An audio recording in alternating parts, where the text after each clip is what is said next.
مطلب اس میں اضافہ کرنا، اور جو ایسی چیزیں ہیں جن سے رکنا چاہیے یا منع ہونا چاہیے اس کی طرف اشارہ کرتے ہوئے اس کو پیار سے یا محبت اور شفقت سے اس کو روکنا، یہ بھی تربیت کا ایک حصہ ہے۔ اور اللہ تعالیٰ کی یعنی نبی کریم صلی اللہ علیہ وسلم کی یہ احادیث جو ہے ان کے مطابق یہ ہماری ایک ذمہ داری بھی ہے۔ اسی طرح اگلی حدیث جو ہے حدیث نمبر 302، یہ حضرت ابن عمر رضی اللہ تعالیٰ عنہما بیان فرماتے ہیں کہ میں نے سنا رسول اللہ صلی اللہ علیہ وسلم فرماتے تھے تم سب کے سب ذمہ دار ہو، تم سب کے سب ذمہ دار ہو، تم میں سے ہر ایک اس کی رعیت کے بارے میں پوچھا جائے گا۔ یہ حدیث ہم نے پہلے بھی پڑھی تھی، لیکن پہلے شاید ایک مختصر الفاظ میں پڑھی تھی، اب یہ تھوڑی سی جامع الفاظ میں ہے کہ رسول اللہ صلی اللہ علیہ وسلم نے فرمایا کہ تم سب ذمہ دار ہو، تم میں سے ہر ایک سے اس کی رعیت کے بارے میں پوچھا جائے گا۔ اس کی رعیت یعنی اس کے جو ماتحت لوگ ہیں ان کے رعایا جو کہنے عام الفاظ میں، یا اس کے ماتحت جو لوگ ہیں ان کے بارے میں پوچھا جائے گا۔ امام یا حکمران جو ہے، یہ امام اور حکمران بریکٹ میں کر کے اس کو تھوڑا سا وسیع مفہوم دے دیا گیا۔ امام سے مراد روحانی طور پر امام جو ہے جو آپ کی مذہبی پرورش جو ہے وہ کرتا ہے، اور حکمران سے مراد جو آپ کی ریاستی امور جو ہیں، سلطنت کے جو امور ہیں ان کو چلانے والا، دونوں اس میں ایک وسیع معنی ہو گئے اس کے کہ امام اور یا حکمران یہ دونوں بھی ذمہ دار ہیں، اور اس کے لیے اپنی رعایا کے بارے میں پاس پرس ہوگی۔ لہذا یہ دونوں بھی کس طرح سے ایک پیور نالج یا پیور طریقے سے اس کو اپنی جو رعایا ہے ان کی تربیت کرتے ہیں یا ان کے لیے یہ کام کرتے ہیں، تو یہ بھی بہت اہم ہوگا۔ اسی طرح سے آدمی اپنے گھر والوں کا نگران ہے۔ آدمی سے مراد یہاں پر مرد ہے، کہ مرد جو ہے وہ اپنے گھر والوں کا نگران ہے۔ ایک اوور آل گھر کی جو ذمہ داری ہے اس کا نگران جو ہے وہ مرد ہے، اور اس کے لیے اور اس سے اپنی رعیت یا اہل رعنا کے بارے میں پوچھا جائے گا۔ ایک اوور آل ذمہ داری جو ہے گھر کی وہ اس کے اوپر ہے، جبکہ عورت اپنے خاوند کے گھر کی نگران ہے۔ عورت جو ہے وہ اپنے خاوند کے گھر، اپنے خاوند کی بیوی بچے اپنے خاوند کے بچے اور اس کا مال اور اس کی عزت اور آبرو، اس کے بعد اس کی حفاظت کرنے کی وہ ذمہ دار ہے، اور اس سے اپنی رعیت یا گھر والوں میں رہنے بچوں اور دیگر افراد کے بارے میں باز پرس ہوگی۔ خادم جو ہے وہ اپنے آقا کے مال کا نگران ہے، اس سے اس کی رعیت یعنی اس کے اندر جو اس کا مال اور اسباب جو ہے مالک کا، اس کے بارے میں پوچھا جائے گا۔ یعنی خادم یہ ملازم جو ہے اس کی بھی ذمہ داری میں اس کا مال ہے، یا جو بھی وہ کام کر رہا ہے اس کام کے بارے میں اس سے پوچھا جائے گا کہ تم نے اپنے مالک کے لیے کیا کیا کام کیا تھا، جس کے عوض تم اپنی روزی یا اپنا جو رزق ہے وہ اپنے مالک سے لیتے رہے ہو۔ اسی طرح سے پس تم اپنے دائرے میں نگران اور ذمہ دار ہو، سب سے اس کی اپنی رعیت کے بارے میں باز پرس کی جائے گی۔ اس حدیث کو ہم بہت تفصیل سے پڑھ سکتے ہیں، لیکن وقت کی کمی کے پیش نظر اس کو مختصر الفاظ میں اگر ہم سمجھنے کی کوشش کریں تو یقیناً یہ بہت ہی سادہ سے الفاظ کے ساتھ ہمیں اس چیز کا اشارہ ملتا ہے کہ جو بھی شخص اس کے اوپر جس بھی حالت یا جس بھی کیفیت میں ہے یا جس بھی پوزیشن میں ہے اپنے معاشرے میں، وہ اس پوزیشن کے مطابق اس کے ماتحت جتنے افراد ہیں یا اس کے ذمہ داری میں جتنے لوگ ہیں یا اس کی ذمہ داری میں جتنے کام ہیں ان کے بارے میں اس سے باز پرس ہوگی، ان کے بارے میں ان سے پوچھا جائے گا۔ امام اور حکمران، امام سے مراد یہاں پر اگر روحانی امام روحانی پیشرو لیا جائے، یا ہمارے جو علماء جو ہیں ان کو اگر لیا جائے تو ان کے اوپر بہت بڑی ذمہ داری ہے کہ صحیح تحقیق کی بنیاد پر صحیح جو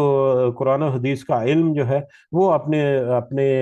جو رعایا جو اپنے جو بھی ان کے تابع ہیں ان تک وہ مہیا کریں، نہ کہ گمراہ کن عقائد اور گمراہ کن چیزیں جو ہیں جن کا قرآن و حدیث سے کوئی لینا دینا نہیں ہو۔ اکثر اوقات ایسا بھی ہوتا ہے، تو یہ عوام سے پوچھا جائے گا، اس سے پیچھے چلنے والے۔ اس کا دوسرے پہلو میں یہ مطلب نہیں ہے کہ اگر مطلب جو حکمران ہے اگر اس نے غلط طرف لگا دیا تو آپ بھی غلط طرف چلے جائیں۔ جو پیچھے چلنے والا ہے یقیناً اس کو بھی اللہ تعالیٰ نے عقل و فہم اور فراست اور سارا کچھ دیا ہوا ہے، وہ اپنے عقل اور شعور جو ہے اس کو استعمال کرے گا، یہ اس کے اوپر بھی ذمہ داری ہے۔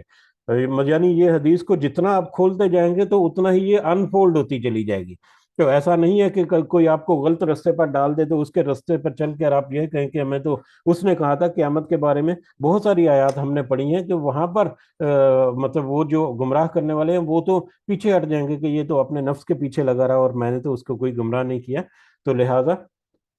دونوں اینڈ پر ذمہ داریاں ہیں، دونوں اینڈ پر پکڑ ہو سکتی ہے. لیکن یہاں پر کیونکہ ایک اپر ہینڈ جو ہے اس کا ذکر ہو رہا ہے تو ہم اپنی توجہ اس کی طرف رکھتے ہیں کہ امام جو ہے وہ اس کے اوپر ذمہ داریاں ہیں، حکمران جو ہے اس کے اوپر کہ کس طرح سے لا اینڈ آرڈر کو انفورس کرنا ہے اور عدل و انصاف کا نظام قائم کرنا ہے، یہ اس کی ذمہ داریوں میں ہے جس کے لیے اس کی باز پرس ہوگی. ایک مرد جو ہے اوور آل ایک خاندان کی ذمہ داری ہے، اس کا ذریعہ معاش جو ہے مطلب کھانے پینے کا انتظام، رہن بہن کا انتظام اور دیگر جو معاشرتی معاملات ہیں، ایون کہ خاندانی معاملات جو ہیں ان کے اوپر ایک اوور آل ذمہ داری جو ہے وہ مرد کی ہے، جبکہ عورت جو ہے اپنے بچوں کی دیکھ بھال اور دیگر افراد خانہ اور گھر کو سنوارنا اور مرد کی غیر موجودگی میں اس کی اور اپنی عزت کی حفاظت کرنا اور اس کے راز کی حفاظت کرنا، بہت ساری چیزیں ہیں جو ڈسکس ہو سکتی ہیں. بچوں کی تربیت خاص کر بیوی کے لیے یا عورت کے لیے ایک بہت بڑا چیلنج ہے، بہت ہی بڑا چیلنج جو ہے یقیناً مرد کے لیے بھی ایکول ہے، لیکن بیوی کے لیے یا عورت کے لیے یہ ایک نسبتاً بڑا صبر آزما کام ہے کہ سارا دن وہ اس کے ساتھ بھی رہے، اس کے نخرے بھی اٹھائے، اس کو ڈانٹ ڈپٹ بھی کبھی کرنا پڑے تو وہ بھی، اور اس کی تربیت یہ ایک بہت ہی مشقت والا اور خاص کر آج کے دور میں تو یہ بہت ہی ایک چیلنج والا کام جو ہے بن چکا ہے. اس کے علاوہ خادم جو ہے اپنے آقا کے مال کی نگران ہے. یہ اس کو بھی بڑی تفصیل سے دیا جا سکتا ہے، جابز وغیرہ جو کرتے ہیں اس کے اوپر مال تو نہیں پڑا ہوتا لیکن اس کے اوپر ذمہ داری ہوتی ہے کہ 7-8 گھنٹے یا 10 گھنٹے جتنا بھی دیر مطلب آپ کی جاب وغیرہ ہے تو اس میں آپ خالص اپنے مالک کے جو یا اپنی کمپنی کے لیے کام کریں، یا اگر کوئی مال ہے کمپنی کا یا ٹریڈنگ سٹاک ہے یا کوئی انوینٹری وغیرہ ہے یا گھر میں جو ملازم ہیں ان کے پاس کچھ مال رہتا ہے یا جو بھی گھر کا سامان وغیرہ تو اس کی حفاظت کی ذمہ داری جو ہے یہ بھی اس کے اوپر ہے. غرض یہ کہ جس جس لیول پر دیکھا جائے ہر طبقہ کا فرد جو ہے اس کے اوپر کچھ نہ کچھ ذمہ داری ہے اور وہ ہر لحاظ سے ان ذمہ داریوں کو ادا کرنے کے بارے میں اس سے پوچھا جائے گا، اس کے بارے میں اس کی باز پرس ہوگی اور یہ باز پرس جو ہے یہ قیامت کے دن ہوگی اور دنیا میں بھی کبھی اس کا انجام جو ہے وہ بھگتنا پڑ سکتا ہے. اگلی حدیث نمبر 303، حضرت عمرو بن شعیب اپنے باپ اور وہ یعنی باپ جو حضرت شعیب تھے وہ اپنے دادا عبداللہ بن عمرو رضی اللہ تعالی عنہم سے روایت کرتے ہیں کہ رسول اللہ صلی اللہ علیہ وسلم نے فرمایا، جب تمہارے بچے 7 سال کے ہو جائیں تو انہیں نماز کی تلقین کرو، اور جب 10 سال کی عمر کو پہنچ جائیں اور نماز میں سستی کریں تو اس پر انہیں سرزش کرو اور ان کے درمیان بستروں میں تفریق کر دو. یہ بہت ہی واضح حدیث کے ساتھ ہمیں پتہ چل گیا، جس کا ابھی تھوڑا سا اشارہ کیا تھا بچوں کے بارے میں، کہ بچوں کو 7 سال کی عمر تک نماز جو ہے 7 سال کی عمر کے جب ہو جائیں تو انہیں نماز کی تلقین کرو. 7 سال سے پہلے یعنی بچپن میں بھی جیسا کہ ذکر کیا کہ اس وقت بھی مختلف معاملات میں پیار کے ساتھ محبت کے ساتھ جو وہ بچوں کی عادتیں ہیں ان کو سنوارنے کے لیے، بچوں کے جو اخلاق ہے اس کو بہتر کرنے کے لیے ان کو ساتھ ساتھ تربیت جو ہے وہ ہوتی رہتی ہے. لیکن 7 سال کی عمر جو ہے یہ ایک کہہ لو کہ باؤنڈری مل گئی. اب 7 سال کا جب ہو گیا تو اس کے اوپر اب سیریسلی نظر رکھنی ہے، اس کے اوپر سیریسلی بہت سارے معاملات جو ہیں ان کو امپلیمنٹ کرنا ہے. اس میں نماز کی یہاں پر تلقین کی گئی، لیکن نماز کے ساتھ علماء کہتے ہیں کہ نماز کے علاوہ باقی جو دین کے فرائض ہیں وہ بھی اس میں شامل ہو جاتے ہیں، کہ باقی جو فرائض ہیں ان کو بھی مختلف طریقے سے اس کی تربیت جو ہے وہ شروع ہو جانی چاہیے. اور نماز کیونکہ پریکٹیکل امپلیمنٹیشن جو ہے اپنے دین کی، اس کا سب سے جو ظاہری اور سب سے جو